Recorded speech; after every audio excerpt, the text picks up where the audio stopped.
Hi hello friends, गुरु कृपा coaching classes में आप सभी का स्वागत है। आज देखेंगे हिंदी शिक्षा शास्त्र से संबंधित कुछ महत्वपूर्ण पॉइंट जो सभी प्रकार की शिक्षक भर्तियों के लिए काफ़ी महत्वपूर्ण हैं। जिसे आज देखें अध्याय नंबर फर्स्ट, भाषा से संबंधित। जैसे पहला पॉइंट है, भाषा अर्जित संपत्ति है। भाषा यानी भाषा होती है जो वातावरण से अर्जित की जाती है। जिस प्रकार का वातावरण होगा उसी प्रकार से अपन भाषा सीख सकते हैं। दूसरा पॉइंट है, भाषा प्रत्यक्ष संपत्ति नहीं है। जैसे कि अपन को पिता की संपत्ति मिल जाती है उस प्रकार से भाषा नहीं मिलती है। भाषा ना कि प्रत्यक्ष संपत्ति नहीं है। भाषा को अपन को वातावरण से अर्जित की जाती है।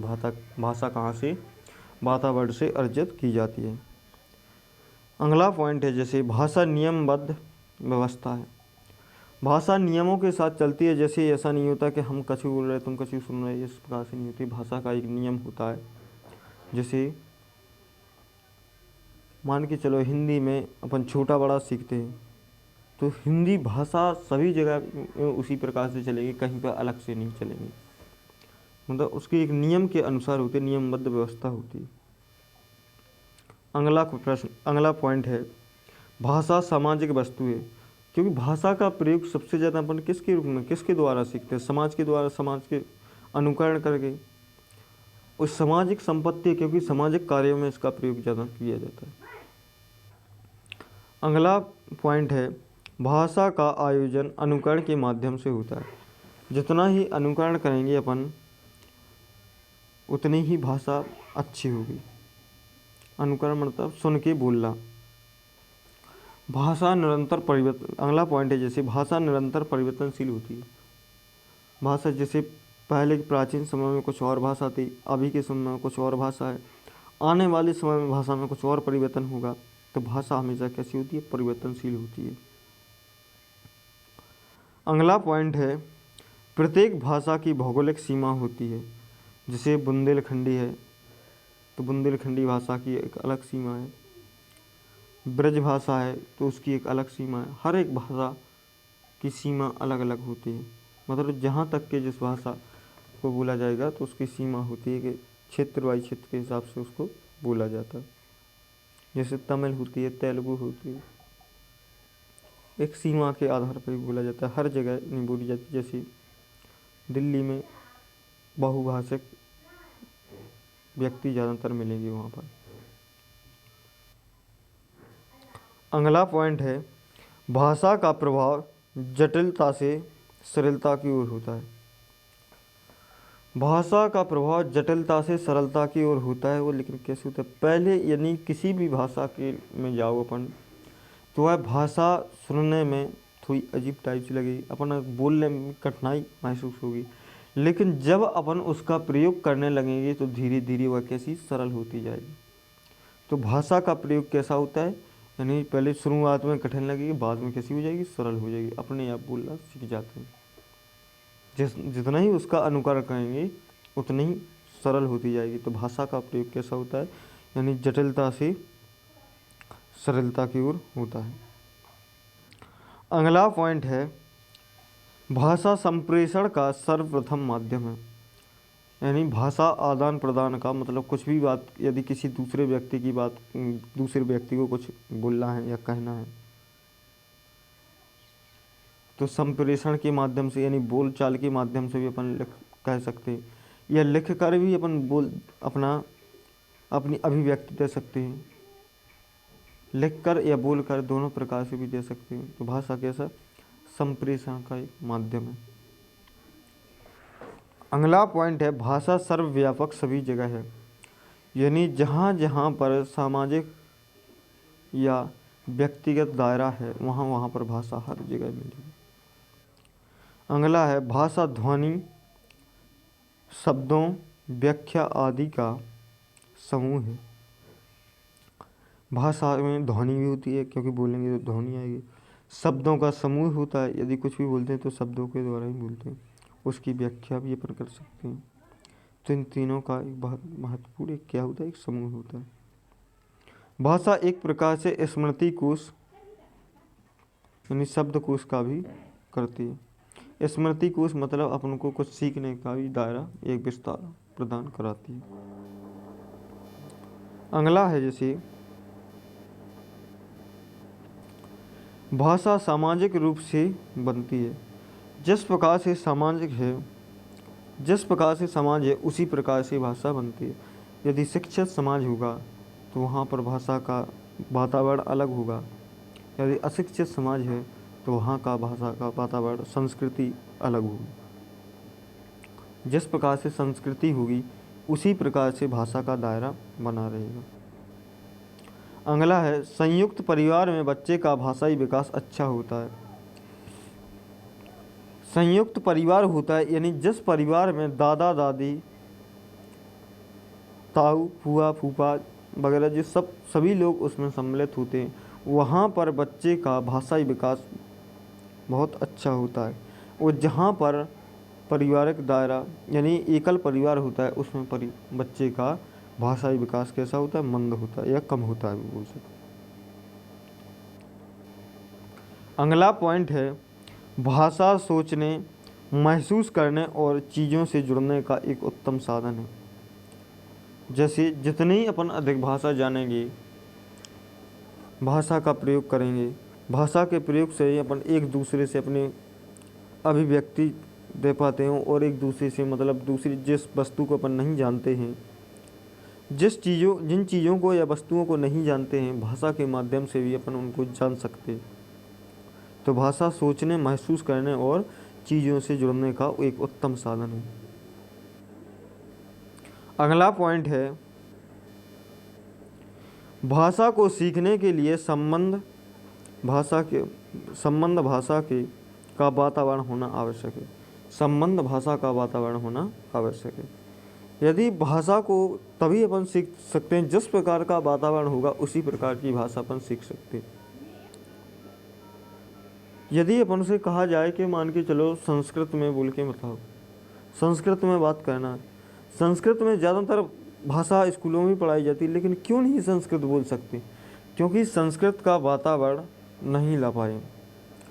यदि संस्कृत का वातावरण कर देंगे तो संस्कृत के वातावरण से अपन संस्कृत बोलना अपने ऑटोमेटिकली सीख जाएंगे। यदि जिस भाषा का वातावरण होगा, जिस प्रकार का वातावरण होगा, उसी प्रकार से अपने उस भाषा को सीखना बहुत आसान हो जाता है। अगला पॉइंट है भाषा अध्ययन में मुख्य तत्व उच्चारण की स्पष्टता होती है। यदि सीखना है, उच्चारण की स्पष्टता नहीं है तो भाषा नहीं सीख सकते। यदि गलत उच्चारण करेंगे तो गलत भाषा ही सीखेंगे, सही उच्चारण करेंगे तो सही भाषा ही सीखेंगे। तो भाषा के अध्ययन में सबसे मुख्य और प्रमुख तत्व की बात कहेंगे तो उच्चारण की स्पष्टता होती है। काय की होती है? उच्चारण की स्पष्टता होती है, यानी सही उच्चारण होना चाहिए। अगला पॉइंट है भाषा जीवन की विभिन्न स्थितियों की संपत्ति है। यदि अपने पास भाषा है तो विभिन्न प्रकार की परिस्थितियाँ, विभिन्न प्रकार की जिस प्रकार की जैसी परिस्थिति आएगी वैसी परिस्थिति के साथ अपन अनुकूलित हो सकते हैं यदि अपन को भाषा का पता है। जैसे मान के चलो अपन तमिल में जाएंगे, तमिलनाडु में जाएंगे तो तमिल भाषा आती है तो उस परिस्थिति में अपन अनुकूलित हो सकते हैं। और यदि अपन किसी हिंदी स्टेट में जाएंगे तो उसमें अपन बहुत जल्दी अनुकूलित हो जाएंगे, क्योंकि अपन को हिंदी बहुत अच्छी आती है। यानी जिस प्रकार की परिस्थिति में अपन अनुकूलित होना चाहेंगे उस प्रकार की परिस्थिति में अनुकूलित हो सकते हैं यदि अपन को वहाँ का भाषाई लैंग्वेज आता है तो। अगला है भाषा की कक्षा में यह महत्वपूर्ण है कि भाषा के पृष्ठभूमि किसी को पीछे ना छोड़ा जाए। जैसे सभी बच्चों का भाषाई विकास सही होना चाहिए, उच्च होना चाहिए, किसी को भी पीछे नहीं छोड़ा जाना चाहिए। क्योंकि भाषा विकास में यदि कोई बच्चा पीछे छूट जाता है तो उसका आगे की ओर विकास भी कैसा कमज़ोर हो जाएगा। अगला है प्रत्येक कक्षा भाषा की कक्षा होती है। जैसे अपन यदि साइंस पढ़ा रहे उसकी भी एक भाषा होती है, सोशल साइंस पढ़ा रहे उसकी भी एक अलग भाषा होती है, यदि अपन मैथ पढ़ा रहे तो उसकी भी भाषा होती है, उसकी प्रकृति कैसी होगी, उसकी कैसे सॉल्व करेंगे, तो जी उसकी भाषा होती है। जैसे भाषा दो प्रकार की होती है, मौखिक भाषा भी होती है, लिखित भाषा भी होती है। यदि अपन को किसी व्यक्ति से अपनी अभिव्यक्ति देना या अपने विचार व्यक्त करने हैं तो अपन लिख कर भी दे सकते हैं या बोल कर भी कह सकते हैं। तो भाषा कितने प्रकार की होती है? दो प्रकार की होती है, मौखिक और लिखित। अगला पॉइंट है भाषा के विविध प्रयोग से ही भाषा की विविध कुशलताएं आती हैं। जितना ही अपन भाषा का प्रयोग करेंगे उतनी ही अपने अंदर उसकी कुशलता आएगी, उसका अच्छा प्रयोग करने की एक एक्टिविटी आएगी। क्योंकि जितना ही अपन प्रयोग करेंगे उतनी ही अधिक अपन कुशलता उसकी प्राप्त कर सकते हैं। अगला पॉइंट है भाषा मस्तिष्क में समरूपी होती है, वह प्रयोग में आते ही विषमरूपी हो जाती है। जब तक अपने विचार अपने मस्तिष्क में हैं तब तक किस प्रकार से हैं? समरूपी होंगे। और जब अपने विचार किसी दूसरे व्यक्ति के सामने अपन व्यक्त कर देंगे तो वो कैसे हो जाएंगे? विषमरूपी हो जाएंगे। कैसे हो जाएंगे? विषमरूपी हो जाएंगे। अगला पॉइंट है भाषा सीखने में जो त्रुटि होती हैं वह सीखने की प्रक्रिया का एक स्वाभाविक हिस्सा होता है जो समय के साथ दूर होने लगता है। जैसे अपन कोई सी भी भाषा सीख रहे हैं या कुछ भी सीख रहे हैं, सबसे पहले अपन पे क्या होती हैं? गलतियाँ। सबसे पहले क्या होती हैं? गलतियाँ। और जब तक अपन सीखेंगे नहीं, और जब जैसे अपन उसको सीखते जाएंगे, सीखने की क्रिया को दोहराएंगे तो धीरे धीरे वह गलतियां अपने से कैसी होती जाएंगी? दूर होती जाएंगी। जो अपन जितना ही प्रयास करेंगे उतनी जल्दी वो गलतियां कैसी होती जाएंगी? दूर होती जाएंगी। क्योंकि ये गलतियां हम तुम लोगों पे तभी होती हैं जब अपन किसी भी चीज़ को सीखते हैं। जब सीखेंगे नहीं तो गलतियां कहाँ से होंगी? जब सीखेंगे तभी गलतियां होंगी। और जब सीखते हैं तो गलतियां होती हैं और धीरे धीरे वह गलतियां कैसी होती जाती हैं? दूर होती जाती हैं। अगला पॉइंट है बच्चे विद्यालय की शुरुआत से पहले ही भाषा की जटिलताओं और नियमों की आत्मसत्ता का पूर्ण भाषा क्षमता को सीख लेते हैं।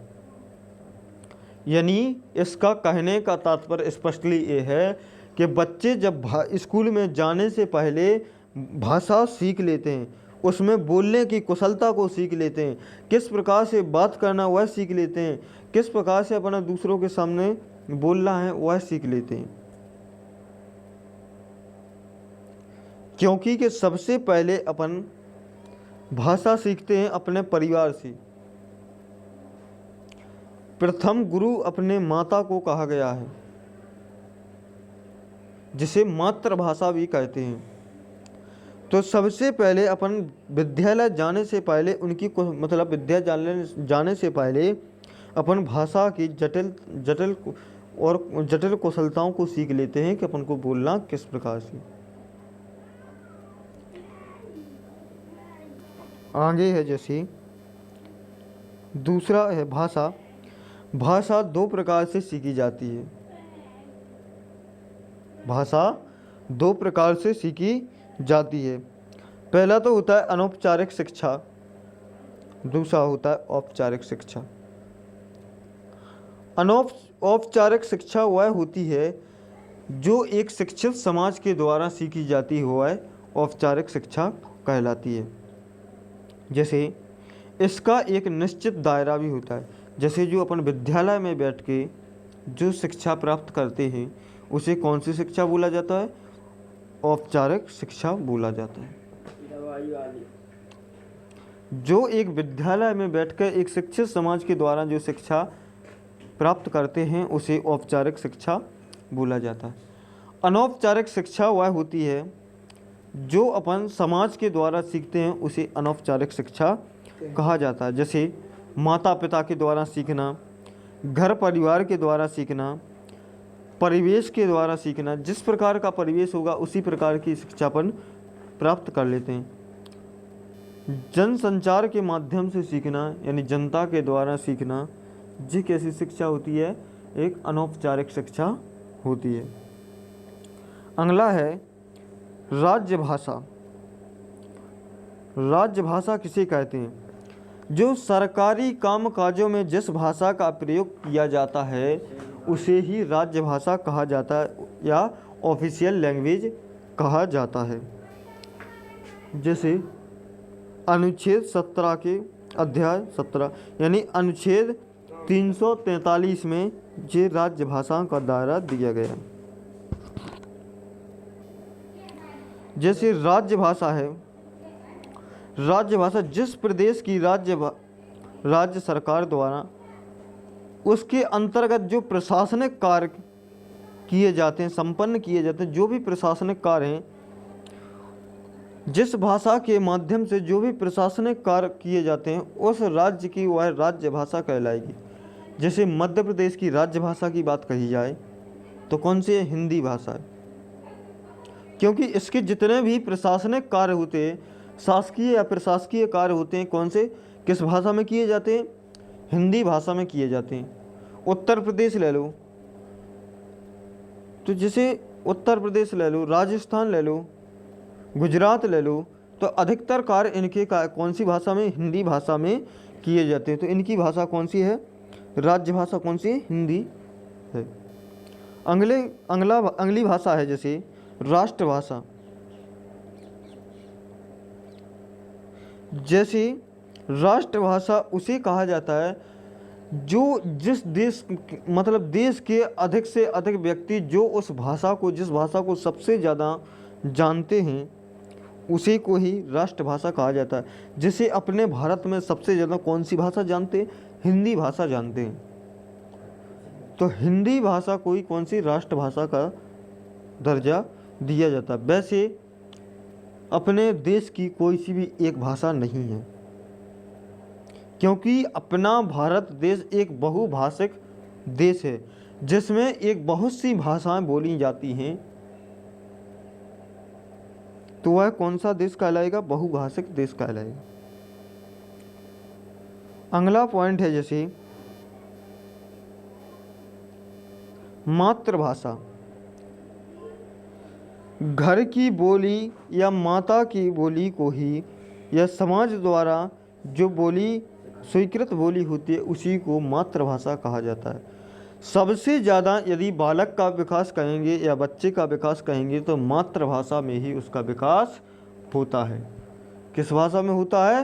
तो मातृभाषा में ही विकास होता है। जैसे जिसे अनौपचारिक शिक्षा भी कहा जाता है। अगला है जैसे मातृभाषा में बच्चे के ज्ञान का विकास होता है। सबसे ज़्यादा यदि ज्ञान का विकास कहा जाए तो किस में होता है? मातृभाषा में होता है। मातृभाषा में अपने विचार विनिमय और शिक्षा ग्रहण करने का सर्वश्रेष्ठ माध्यम होता है। यदि जो प्राथमिक लेवल होता है तो प्राथमिक लेवल में सबसे ज़्यादा किस भाषा में पढ़ाया जाना चाहिए? तो मातृभाषा में उसको पढ़ाया जाना चाहिए, क्योंकि बच्चे का मस्तिष्क भी मातृभाषा में क्रियाशील सबसे ज़्यादा होता है। अगले हैं यानी हिंदी भाषाई राज्य। हिंदी भाषाई राज्य कौन कौन से हैं? जैसे हरियाणा है, बिहार है, राजस्थान है, छत्तीसगढ़ है, दिल्ली है, अंडमान निकोबार है द्वीप समूह, हिमाचल प्रदेश है, उत्तर प्रदेश है, मध्य प्रदेश है, उत्तराखंड है, झारखंड है। ये आदि सभी राज्य कितने कौन से राज्य हैं? हिंदी भाषाई राज्य हैं। जैसे भाषा शिक्षकों को कक्षा से बाहर बच्चों को भाषा प्रयोग को प्रोत्साहित करना चाहिए। जैसे भाषा शिक्षक है जो, एक मिनट, यानी भाषा के कार्य, जो भाषा के कार्य होते हैं, तो भाषा स्वयं की भाषा प्रयोग की कुशलता बच्चों की भाषा प्रयोग के लिए आदर्श रूप प्रस्तुत करता है। यदि जिस प्रकार से बच्चा भाषा का प्रयोग करेगा उसी प्रकार से कुशलता प्राप्त कर सकेगा, उसी प्रकार से वह कुशलता प्राप्त करता है। अगला है, जैसे अगला पॉइंट है, शिक्षक को भाषा पढ़ाते समय सामान्य बोलचाल का प्रयोग करना चाहिए या सामान्य भाषा का प्रयोग करना चाहिए। यदि जब भी कोई शिक्षक पढ़ा रहा है तो उसको एक सामान्य भाषा का बोलचाल का प्रयोग करना चाहिए ताकि वह उसका बच्चा अच्छी तरह से समझ सके। यदि बच्चा नहीं समझ सकेगा तो उसकी भाषा पढ़ाने का कोई मतलब नहीं है। अगला पॉइंट है, भाषा शिक्षकों को कक्षा के बाहर इस भाषा प्रयोग करने को प्रोत्साहन करना चाहिए, ताकि प्रोत्साहित देना चाहिए। जैसे भाषा कुछ भी है तो उसको बाहर बोलने का भी एक अच्छा मार्ग उपलब्ध कराना चाहिए। अगला है, भाषा शिक्षक को बच्चे को भाषा के विविध रूप प्रयोग करने से परिचित कराना चाहिए कि भाषा का अपन किस किस तरीके से प्रयोग कर सकते हैं, किस किस तरीके से प्रयोग नहीं कर सकते हैं। भाषा शिक्षक में अनिवार्य है और समग्रतावादी दृष्टिकोण को भी उपलब्ध कराता है, यानी सभी प्रकार से भाषा प्रयोग करने की कुशलता को भी उपलब्ध कराता है। थैंक यू दोस्तों, आज के लिए बस इतना ही। यदि वीडियो अच्छा लगे तो लाइक, शेयर एंड सब्सक्राइब जरूर करें और आगे की ओर सेंड करें। थैंक यू, धन्यवाद। मिलते हैं अगले वीडियो में। जय हिंद, वंदे मातरम। नमस्कार दोस्तों।